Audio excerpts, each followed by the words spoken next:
여러분 안녕하세요. 오늘 우리가 집중적으로 해부해볼 원문은요. 현대 노동의 역학관계와 그 뒤에 숨어있는 시스템의 붕괴를 아주 신랄하게 고발하는 진짜 날 것 그대로의 텍스트입니다. 가벼운 마음으로 읽어넘길 수 있는 내용이 절대 아니에요. 단순하게 회사 다니기 힘들다 수준의 불평이 아니라 악의적인 노동 착취가 한 개인의 삶을 어떻게 바닥까지 무너뜨리는지, 그리고 대체 그 책임은 누구에게 있는지를 정말 뼈아픈 언어로 쏟아내고 있거든요. 자, 그럼 이 강렬한 텍스트가 담고 있는 구조적인 문제들 지금부터 저와 함께 하나하나 해체해 보시죠. 본격적으로 들어가기 전에 여러분 스스로에게 이 질문을 한번 던져보셨으면 좋겠어요. 우리가 직장 생활을 하면서 아주 당연하게 믿고 있는 고용주와 피고용인 사이의 신뢰, 그러니까 최소한의 사회적 계약이 하루아침에 완전히 휴지 조각이 되어버리면 과연 어떤 일이 벌어질까요? 아무런 제어 장치 없이 파괴적인 결과만 남겨졌을 때 말이죠. 오늘 살펴볼 원문의 저자는 이 질문에 대한 대답을 아주 창옥하고 현실적인 언어로 우리에게 들이밀고 있습니다. 자, 첫 번째 파트, 노동자의 파멸입니다. 이 무너진 시스템 속에서 개인이 치러야 하는 인간적인 희생부터 짚어보겠습니다. 원문에서는 아주 극명하고도 가혹한 대비를 하나 보여주는데요. 직원들에게 줄 돈을 떼먹고 그냥 가게 문을 닫아버린 사업자가 받는 타격은 어떤가요? 저자는 그저 미미할 뿐이라고 단정 짓습니다. 하지만 반대쪽을 볼까요? 1년 넘게 꼬박 일하고도 돈을 못 받은 채 철저히 속아 넘어간 노동자의 현실은 완전히 다릅니다. 이건 단순히 통장 잔고가 영원이 되는 재정적 파산 문제가 아니에요. 저자의 표현을 빌리자면 인간관계부터 삶의 모든 게 파괴되어 버린다는 겁니다. 가해자와 피해자가 겪는 이 비대칭전인 현실 정말 기가 막히지 않나요? 이어서 두 번째 파트, 기업 착취의 전술입니다. 도대체 기업들이 어떤 메커니즘으로 취약한 개인들을 통제하고 착취하는지 그 수법들을 분석해보죠. 흥미로운 건 원문이 이런 기업의 횡포들을 어쩌다 일어난 실수나 사고로 취급하지 않는다는 겁니다. 이건 아주 다분히 의도적인 착취 전략이라는 거죠. 말이 1년이지 1년 넘게 임금을 안 주는 건 기본이고요. 뒤에서는 비밀 블랙리스트를 돌려서 그 사람의 앞길을 아예 막아버립니다. 거기다 직원의 아이디어를 훔쳐서 회사 배를 불리고 모든 수당을 교묘하게 기본급에 녹여버리는 불법 근로계약서까지 들이밀죠. 누군가의 인생을 짓밟는 이 모든 과정이 얼마나 조직적이고 악랄하게 굴러가는지 원문은 아주 정확하게 꾸짖고 있습니다. 와, 이 문장 진짜 강렬하죠? 저자가 느끼는 깊은 환멸감이 그대로 묻어납니다.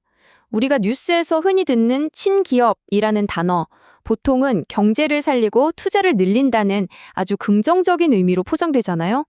그런데 저자의 눈에는 이게 문자 그대로 새로운 노예제도와 다를 바가 없다는 겁니다.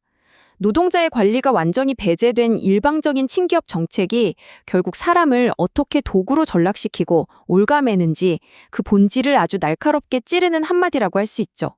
다음은 세 번째 파트, 시스템과 정부의 실패입니다. 이런 끔찍한 일들이 벌어지는 동안 대체 감시망은 어디서 어떻게 뚫린 걸까요? 이 대목에서 원문은 아주 명확하게 정치적 시스템의 실패를 겨냥합니다. 이 일상적인 비극을 왜 정부의 관리 감독이 막아내지 못했느냐는 거죠. 특히 텍스트는 이재명 정부를 구체적으로 언급하면서 이 끊임없는 착취의 굴레를 멈추는 데 실패했다고 직격탄을 날립니다. 여러분, 여기서 확실히 해둘 점은요. 우리가 지금 어떤 특정 정치적 입장을 편들거나 비판하려는 게 아니라는 겁니다. 핵심은 이런 광범위한 노동 착취를 막아야 할 국가와 정부의 감시 기능이 완전히 마비되었다고 보는 저자의 그 냉소적인 시각, 바로 그 자체를 객관적으로 이해하는 데 있습니다. 이 부분에서는 진짜 저자의 분노가 폭발하는데요. 책임을 요리조리 피해가는 권력자들을 향해서 뱀 같은 주둥이라고 직격탄을 날립니다. 진짜 표현이 엄청나죠.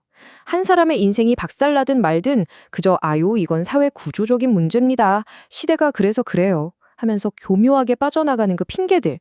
바로 그 위선과 무책임함이 이 세상을 노동자들에게 숨막히는 생지옥으로 만들고 있다는 겁니다. 자, 이제 마지막 네 번째 파트입니다. 세대적 저주, 우주적 인과응보와 그들이 남긴 끔찍한 유산에 대한 이야기로 넘어가 보죠. 개인적으로 이 원문에서 제일 소름 돋는 논리 구조가 바로 이겁니다. 이 우주적 인과응보의 3단계를 볼까요? 첫 번째, 착취자들이 남의 삶을 무자비하게 짓밟고 세상을 지옥으로 만들어버립니다. 두 번째, 어쩌면 그들은 살아있는 동안에는 법의 심판을 피하고 아주 평안하게 세상을 떠날지도 몰라요. 하지만 진짜 복수는 세 번째 단계에서 시작됩니다. 아무런 책임도 지지 않고 떠난 그 착취자들의 자식들, 그 후손들이 결국 어디서 살게 될까요? 맞습니다. 바로 자기 부모 세대가 짓밟고 망쳐놓은 그 지옥 같은 세상에 갇혀서 똑같이 발버둥치며 고통받게 된다는 겁니다. 결국 네가 저지른 짓의 대가는 내 핏줄이 치르게 될 거라는 이 세대적 저주, 정말 섬뜩하고도 강력한 경고가 아닐 수 없습니다. 자, 오늘 분석은 원문의 저자가 남긴 아주 어둡고 뼈있는 마지막 문장으로 마무리하겠습니다. 네가 만든 세상에 신들의 재앙이 가득하기를. 할렐루야. 브레이크 없는 탐욕과 타인에 대한 척취가 결국 다음 세대에게 어떤 참혹한 청구서로 날아올지 경고하는 정말 잊기 힘든 펀치라인이죠. 여러분은 어떻게 들으셨나요? 우리가 방관하고 침묵하는 이 고장난 시스템의 끝에는 과연 누구를 위한 지옥이 기다리고 있을까요?